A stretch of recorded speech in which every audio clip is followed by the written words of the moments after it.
నీ పరిశుద్ధాత్మకును ఆదియందు ఎప్పుడెల్లప్పుడు యుగ యుగముల దోండు నాట్లు మహిమ కలుగుగాక. ఆమేన్ ఆమేన్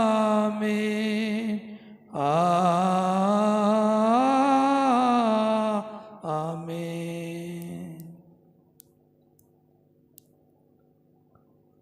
ఈ 12వ రోజు 18వ తారీఖు 3వ నెల 2025వ సంవత్సరము మంగళవారము.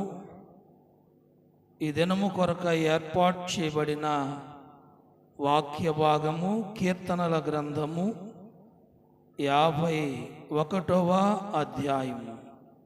కీర్తనల గ్రంథము 51వ అధ్యాయము మొదటి నుండి 4 వచనాలు. మన మధ్యలో శ్రీమతి బెకమక వరకుమారి గారు వచ్చి దేవుని వాక్య కీర్తనల గ్రంథం 51వ అధ్యాయం 1 నుంచి 4 వచనాలు.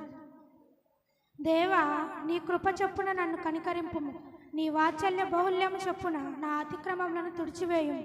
నా దోషము పోవునట్లు నన్ను బాగుగా కడుగుము, నా పాపం పోవునట్లు నన్ను పవిత్రపరచుము. నా అతిక్రమములు నాకు తెలిసే ఉన్నవి, నా పాపం ఎల్లప్పుడూ నా ఎదుటనున్నది. కేవలము నీకే విరుద్ధముగా నేను పాపము చేసి ఉన్నాను, నీ దృష్టి ఎదుట నేను చెడుతనం చేసి ఉన్నాను.